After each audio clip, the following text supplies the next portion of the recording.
तर मित्रांनो, मी आता इंदोरमधून बाहेर पडलेलो आहे गुन्हाकडे जाण्यासाठी.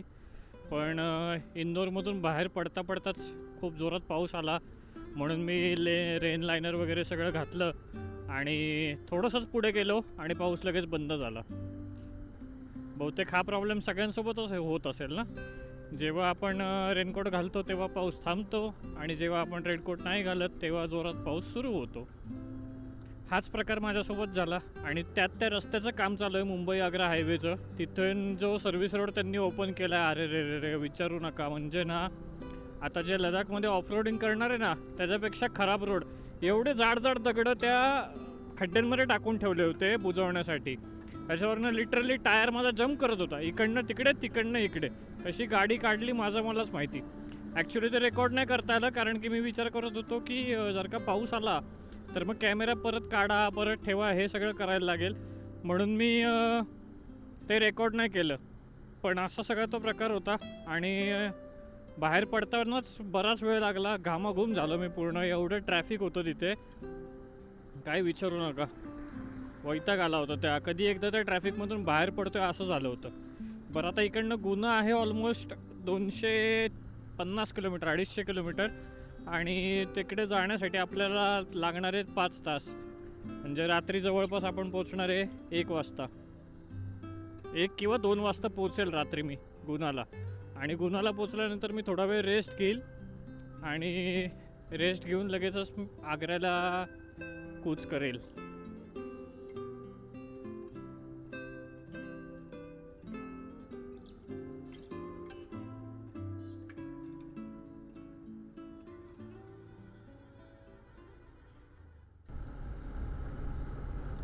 तर मित्रांनो, जे गाडीला ऑक्झिलरी लाईट्स मी बसवले होते त्याचा यूज खूप चांगला होताना दिसतोय. तुम्ही बघू शकता विजिबिलिटी किती छान देतोय हा लाईट.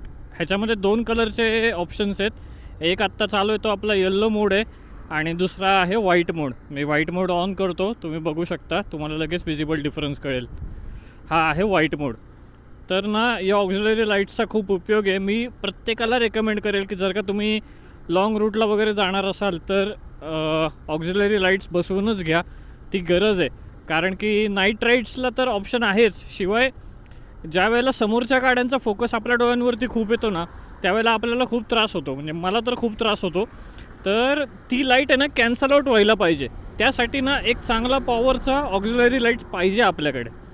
तर थँक्स टू माय ब्रो प्रसाद दादा, थँक्यू सो मच. मला हे लाईट्स तू दिले त्याच्याबद्दल. त्या लाईटचा आज कशा पद्धतीने उपयोग होतो आहे हे तू बघतोय व्हिडिओमध्ये. खूप चांगले लाईट्स आहेत, मस्त लाईट्स आहेत, एकदम वर्थ आहे. म्हणजे इथे पैसा घालवणं म्हणजे वर्थ आहे. फुल करते.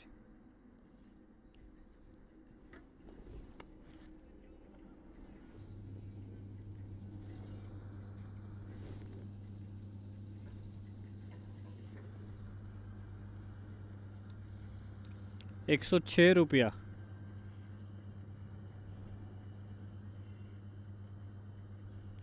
चला बघूया मोदी सरकार प्रत्येक राज्यामध्ये पेट्रोलचा रेट काय काय असणार आहे. महाराष्ट्रामध्ये 104 103च्या आसपास होता. मध्य प्रदेशमध्ये 107 रुपयाच्या आसपास गेला आहे. बस बस बस, ज़्यादा मत भरो, बस बस बस.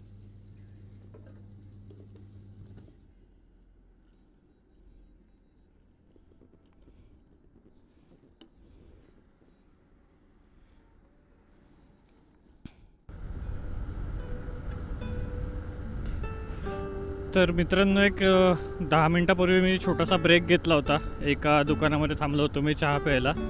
तिथे चहा पिण्याबरोबरच जरा पाय मोकळे केले.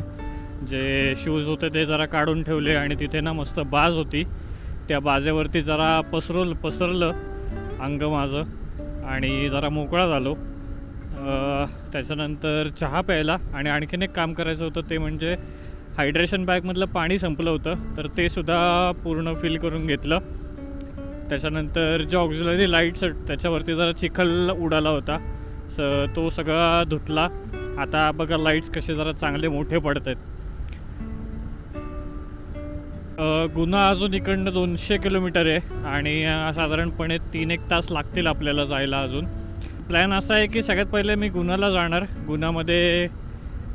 गुन्हाला गेल्यानंतर तिथे काहीतरी जरा खाणार, नाश्ता वगैरे करणार किंवा चहा वगैरे पिणार आणि त्यानंतर लगेचच आग्र्याला निघणार. बिकॉज प्लॅन असा आहे की 30 तारखेला कुठल्याही परिस्थितीत मला मनालीला पोचायचं आहे. एकतर सकाळी असेल किंवा संध्याकाळी असेल. कॉज मनालीला पोचल्यानंतर बरीच कामं आहेत. पहिली गोष्ट म्हणजे गाडीची सर्व्हिसिंग वगैरे करायची आहे, त्याच्यानंतर ऑइल चेंज करायचं आहे, म्हणजे ते सर्व्हिसिंगमध्येच होऊन जाईल. फक्त हे गाडीचंच काम एक महत्त्वाचं असणार आहे. आणि जर का उद्याला चान्स मिळाला तर आग्र्यावरून लगेचच दिल्लीला सुद्धा जाईल मी. हे सगळे सडन प्लॅन्स असतील उद्याचे, मला यातलं माहीत नाही काय काय होणार आहे. बट प्रयत्न हा असेल की आज रात्री कसं पण करून 3:30-4 वाजेपर्यंत गुन्हाला पोचायचं आणि एक 5च्या दरम्यान तिकडनं आग्र्याला निघायचं. सो आग्र्याला मी अराऊंड 11 किंवा 12च्या दरम्यान पोचलो तरी पण चालेल. मग एक 2 तास रेस्ट घेऊन तिकडनं दिल्लीला जायचं. दिल्लीमध्ये मस्तपैकी रूम वगैरे घ्यायची आणि तिथे राहायचं आणि त्याच्यानंतर दुसऱ्या दिवशी सकाळी लवकर उठून मनालीला जायचं. सो मनालीला अराऊंड 4 किंवा 5 वाजेपर्यंत संध्याकाळी पोचेल मी, असा प्लॅन आहे माझा. बघूया आता कसं होतं.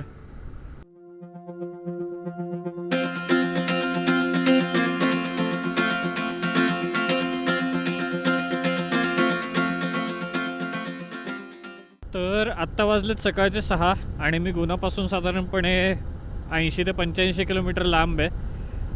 काल ॲक्च्युली इंदोरमधून निघायलाच मला उशीर झाला. जेवण माझं 8-9 वाजता कंप्लीट झालं असलं तरी मला तिथे काही लोक भेटली, त्यांच्यासोबत गप्पा मारता मारता 10:30 वाजले निघायला. आणि निघाल्यानंतर जेव्हा बाहेर पडलो, हायवेला लागलो, त्यावेळेला हायवेचं काम चालू असल्यामुळे सर्व्हिस रोडने ट्रॅफिक रिडायरेक्ट केलं होतं. पण त्या सर्व्हिस रोडची हालत एवढी खराब होती की तिथे खूप मोठा जाम लागला होता. सो तिथून बाहेर पडता पडता जवळपास माझा 1 तास गेला आणि इंदोरमधून मी प्रॉपर तसा बाहेर पडलो 11:30 ते 12च्या दरम्यान. आता तेव्हा तिथून जेव्हा मी बाहेर पडलो तेव्हा गुन्ह्याचं जे अंतर होतं ते 290-285 किलोमीटर रफली होतं. सो साधारणपणे 6 तास एक्सपेक्ट करत होतो मी. सो एक्सपेक्टेडच आहे 6 तास लागणार होते. पण त्याप्रमाणे सुद्धा झालं सुद्धा की आत्ता 6 वाजलेले आहेत. पण झालं काय की मी बरेच वेळेला मध्ये ब्रेक्स घेतले, त्याच्यामुळे थोडासा टाईम माझा वेस्ट झाला इकडे तिकडे. पण ठीक आहे, तो टाईम रिकवर करायचा प्लॅन आहे माझ्याकडे. आधी सगळ्यात पहिले तर मी गुन्हाला पोचतो आणि नाश्ता करून लगेचच आग्र्याला रवाना होतो.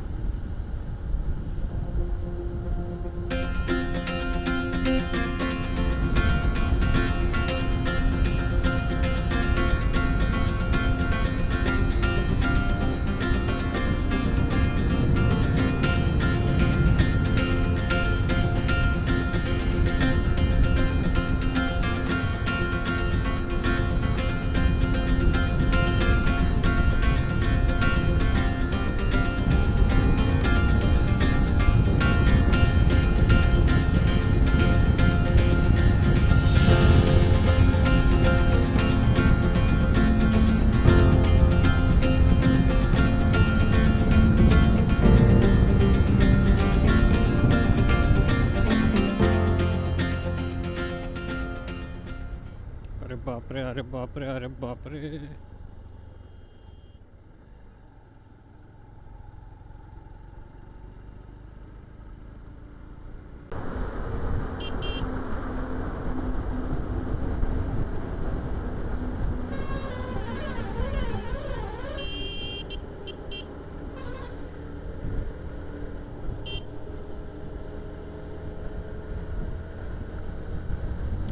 या रस्त्यावरती जेव्हा आपण गाडी चालवतो ना, म्हणजे मुंबई आग्रा जो हायवे आहे, तर इंदोरनंतर या हायवेवरती गाडी खूप सावकाश चालवावी लागते.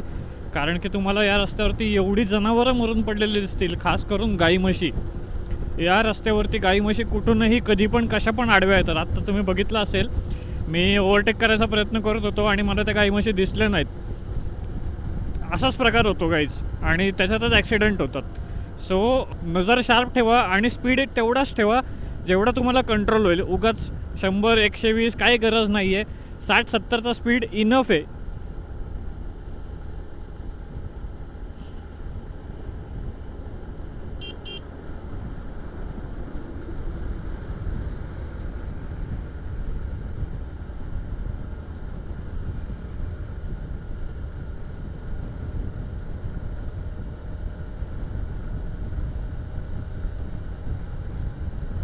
मी कधी पण गाडी चालवताना नेहमी एक रिअलिस्टिक फिगर किंवा रिअलिस्टिक स्पीड लक्षात ठेवून गाडी चालवतो की आपली गाडी काय कंटिन्यू 70 ते 80 या स्पीडला राहणार नाही आहे.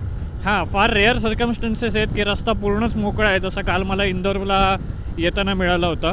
तर कदाचित गाडी 70 ते 80च्या स्पीडला राहू शकते. पण अदरवाईज इंडियामधले रस्ते, भारतातले रस्ते तसे नाही आहेत की आपली गाडी कंटिन्यू 70 ते 80ला राहील. जर का तुम्ही कुठे पण कसं पण ॲव्हरेजिंग करा, तुमचा ॲव्हरेज स्पीड हा 50 ते 60च्या मध्येच येणार आहे. तो काही वाढणार नाही आहे. सो एवढा काही फरक पडणार नाही आहे. त्यामुळे गाडी नेहमी लिमिटमध्येच चालवावी आणि एक रिअलिस्टिक एक्सपेक्टेशन सेट करावेत माणसाने की बाबा 100च्या स्पीडने मी कंटिन्यू करेल, 1000 किलोमीटर आहे 10 तासामध्ये होईल, तर ते होऊ शकत नाही.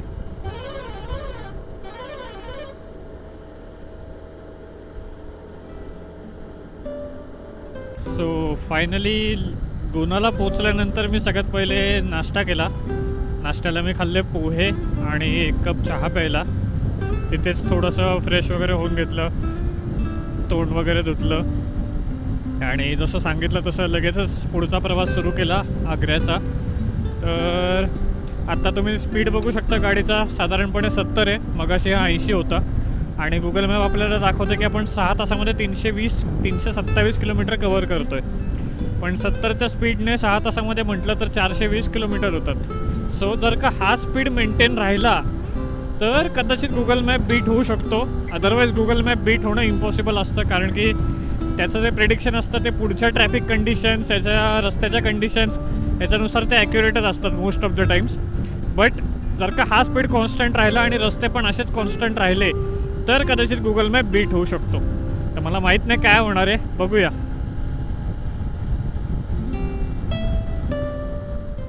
तर आज मॉर्निंगपासूनच वेदर खूप छान आहे आजचं. पाऊस नाही आहे, ऊन पण नाही आहे आणि थंड थंड वाटतंय. आणि बाजूला तुम्ही निसर्ग बघा किती छान आहे, सगळं हिरवं जंगल आहे असं वाटतंय. जंगलच असेल, दुसरं काय असेल, बाग आहे वाटतं कोणाची तरी, काय माहिती काय. पण असू दे, दिसतंय तर छान, याचा आनंद घेऊ, काही का असे ना.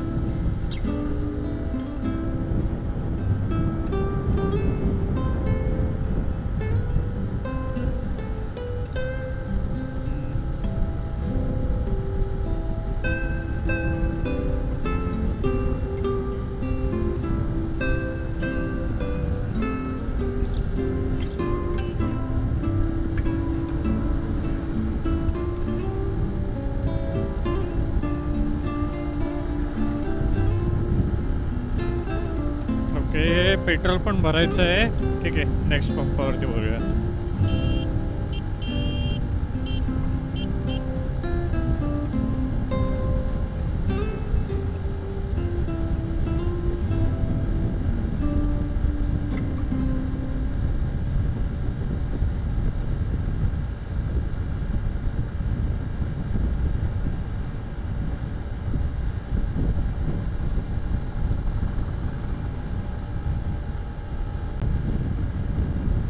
चला आता पेट्रोल भरून घेऊया.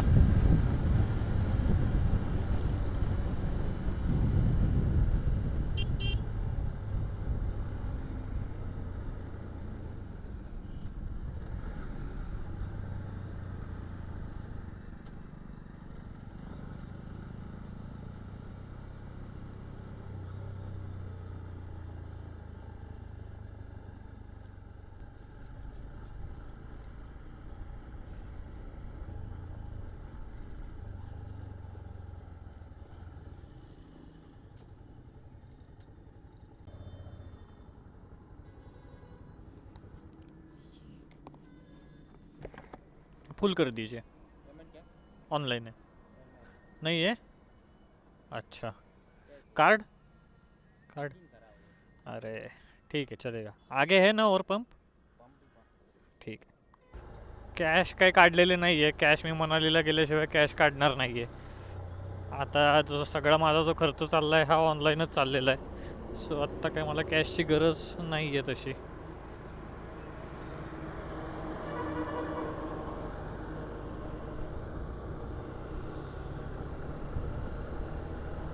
बघूया, पुढे टाकूया.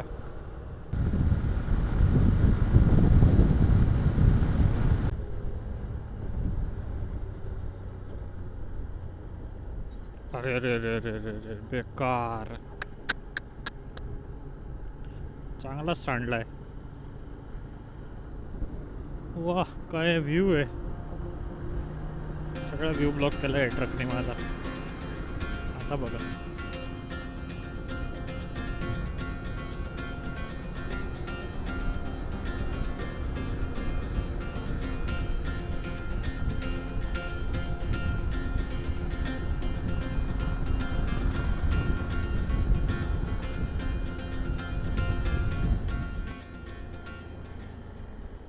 चला, पेट्रोल पंप मिळाला आहे तर पेट्रोल टाकून घेऊया, म्हणजे एकदा का आग्रा येईपर्यंत काही टेन्शन नाही. तसं पण टेन्शन नाहीच आहे, कारण की अजून पहिलंच टाकलेलं पेट्रोल पूर्ण टाकी काय एम्प्टी झालेली नाही आहे.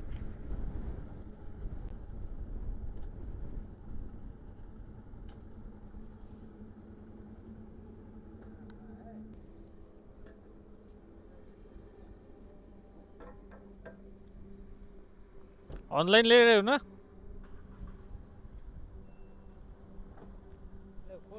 ऑनलाइन ले रहे हो ना? ऑनलाइन ले लेंगे. हाँ.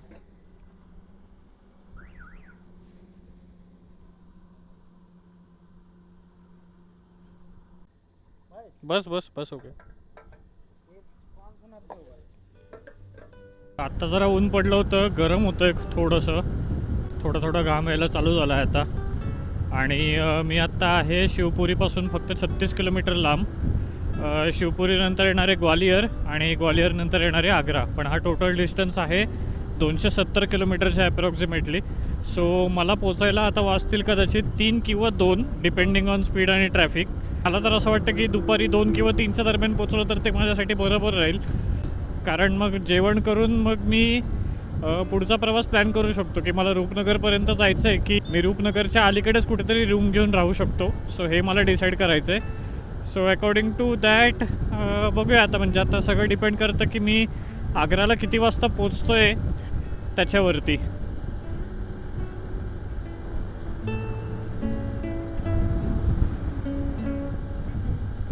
जरा एक छोटासा ब्रेक घेतला आहे, गाडी इथे साईडला लावली, दोन्ही टायरमधली हवा चेक केली, प्रेशर बरोबर आहे का, आणि थोडीशी भूक पण लागली होती. तर माझ्याकडे खायला हे ग्लुकोविटाचे टॅबलेट्स आहेत आणि मी सॅकमधून काही आत्ता चॉकलेट्स बाहेर काढलेत, तर ते मी आत्ता खाईल टाईमपास म्हणून.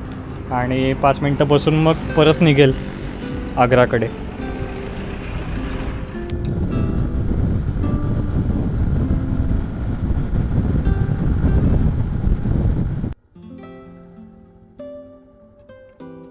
चलो चलो चलो चलो, जल्दी चलो, चला लवकर. Bye bye. पूछ लगी, शेपटी लागली हाताला.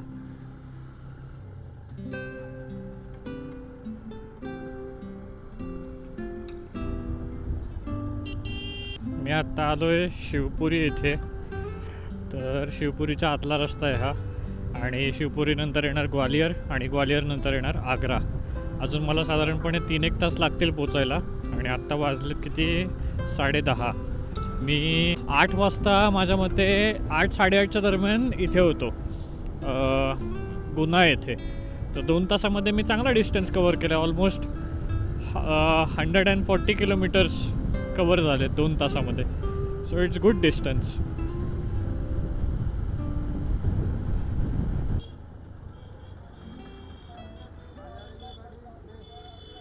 लद्दाख जा रहे हैं, लद्दाख जा रहे हैं, लद्दाख जा रहे हैं, लद्दाख. हाँ, थैंक यू.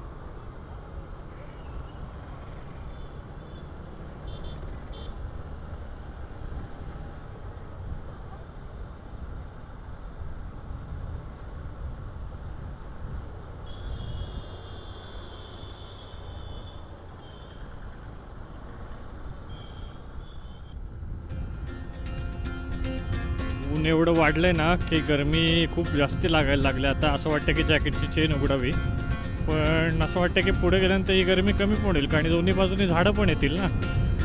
समोर बघा ना काय छान दिसतोय तो नजारा सगळा. झाडं आहेत, त्याच्यामागे डोंगर आहे, इकडे परत हिरवी हिरवी झाडं आहेत.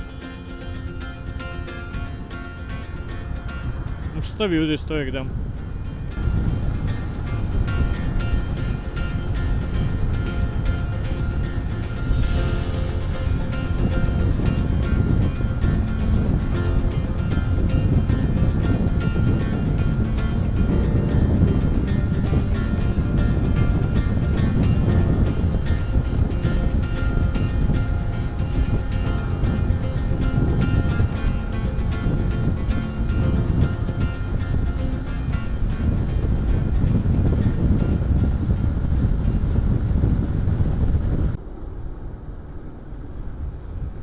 आत्ता ग्वालियरमधून एक्झिट करतो आहे मी आणि हाच रस्ता पूर्णपणे सरळ जाईल आग्र्याला.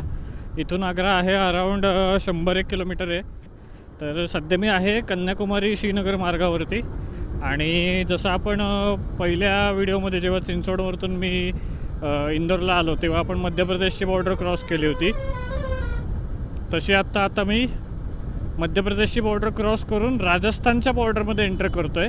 पण ती एका फार म्हणजे काय म्हणतात ना, छोट्याशा टाईमसाठी मी राजस्थानमध्ये असेल आणि राजस्थाननंतर लगेच आपण उत्तर प्रदेशच्या बॉर्डरमध्ये एंटर करणार आहोत. सो फक्त हाच एक अपडेट द्यायचा होता.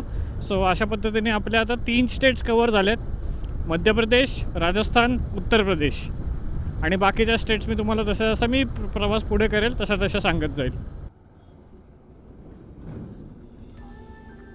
एक छोटासा अपडेट द्यायचा होता मित्रांनो. समोर ही जी नदी दिसते तुम्हाला, ही चंबळ नदी आहे आणि हा चंबळ नदीचा आजूबाजूचा परिसर आहे.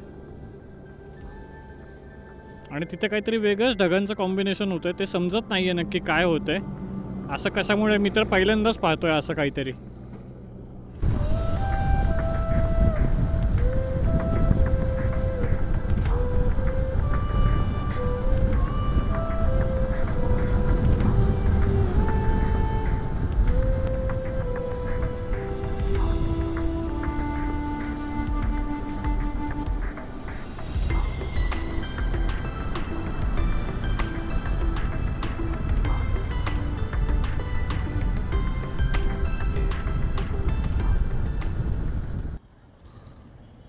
आग्र्याला पोचायचं आहे, पण हा ट्रक बघा कसा अडकला आहे. तर कसं जायचं इकडनं, रस्ता आहे का? माझं तो नाही बसणार, सामान आहे.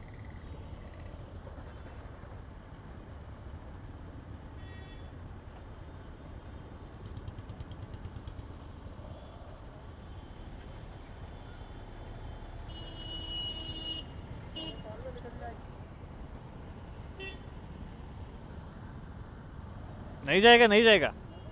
अरे फैमिली आपका नहीं जाएगा.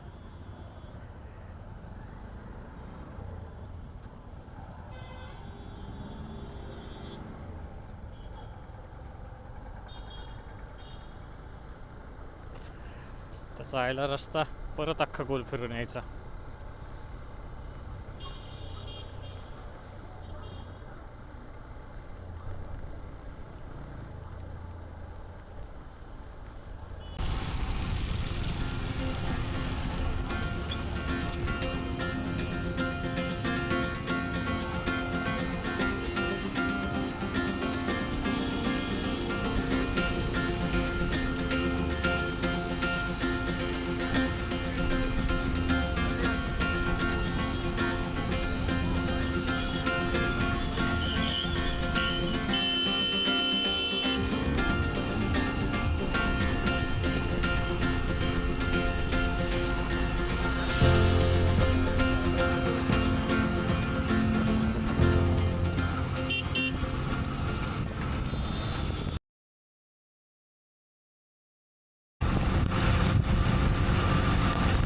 तो आग्र्याला पोचल्यानंतर मी एक छोटासा ब्रेक घेतला, कारण की पाऊस पण खूप पडत होता आणि पाऊस काय थांबायचं नाव घेत नव्हता.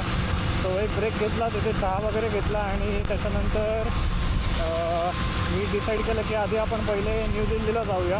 तर त्यासाठीचा सगळ्यात फास्टेस्ट वे हाच होता की यमुना एक्सप्रेसने जायचं, कारण की तुम्ही 2 व्हीलर्स पण अलाउड आहेत आता.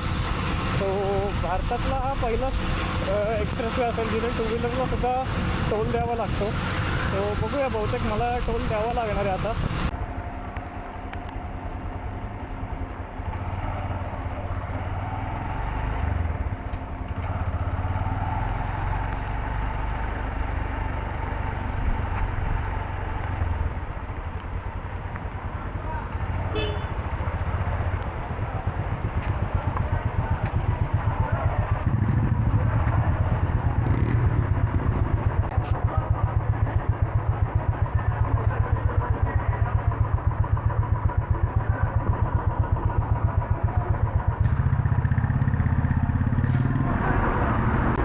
कितना है? आ जाओगे नई दिल्ली 245। पर्ची संभाल के रख ले, रखो तो पूरा कटवा लो जी. भीग जाएंगे तो हो जाती है।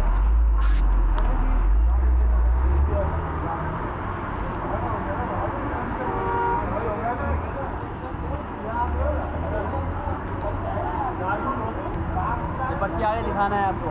ठीक है।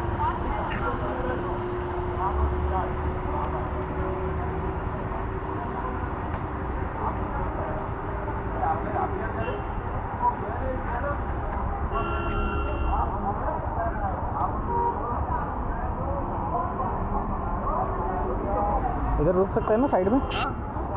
500 मीटर आगे कैंटीन है, वहाँ रोक लो, आराम से बैठो। ठीक है।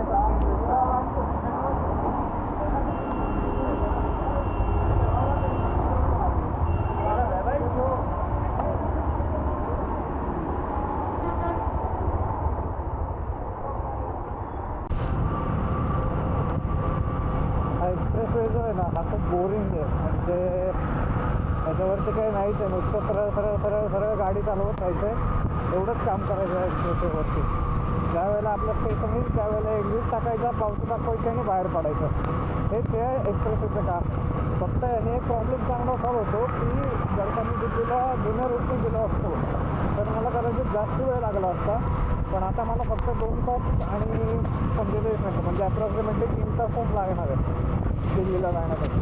माफ करा थोडा माईकमधून आवाज क्लिअर असेल खरखर खरखर किंवा नॉईजचा, पण काय करू शकत नाही. अजूनही पावसाचे बारीक बारीक थेंब येत आहेत आणि गाड्यांचं सुद्धा पाणी उडतं आहे. तो जर का कॅमेऱ्याच्या मॉड्यूलमध्ये जर का पाणी गेलं तर कॅमेरा खराब होऊ शकतो. तर मला ती रिस्क द्यायची नाही आहे, म्हणून मी असं ॲडजस्टमेंटमध्ये रेकॉर्डिंग करतो आहे. तर प्लीज तुम्ही ॲडजस्ट करून घ्या. तर फायनली आत्ता कुठं जाऊन पाऊस थांबला आहे आणि पाऊस थांबल्यामुळे जरा बरं वाटतं आहे मला. अशीच अपेक्षा आहे की पाऊस थांबावा आणि उद्या कडकडीत ऊन पडावं, म्हणजेच मला मनालीला सुखरूपपणे नीट पोचता येईल. अशी कटकट होणार नाही जी आत्ता झाली. तर आता बघितलं तर रेनकोट घातला आहे, त्याच्या आतलं ते जॅकेट माझं भिजलं, पॅन्ट भिजली, त्याच्यानंतर एक बाजूचा शूजचा सॉक्स भिजला. तर या सगळ्या गोष्टी झालेल्या आहेत आत्ता आणि फार त्रास होतो. म्हणजे पावसामध्ये ना कटकट फार होते. म्हणून इच्छा हीच होती की पाऊस पडायलाच नाही पाहिजे आणि आता पडून गेला तर मग तो लवकर थांबला तरी पाहिजे. मी जसा आग्रामध्ये एंटर झालो तसा मला पाऊस लागला. ह्याच्या आधी दिवसभर कडकडीत ऊन लागलं मला मस्तपैकी, कुठेच काय प्रॉब्लेम नाही आला.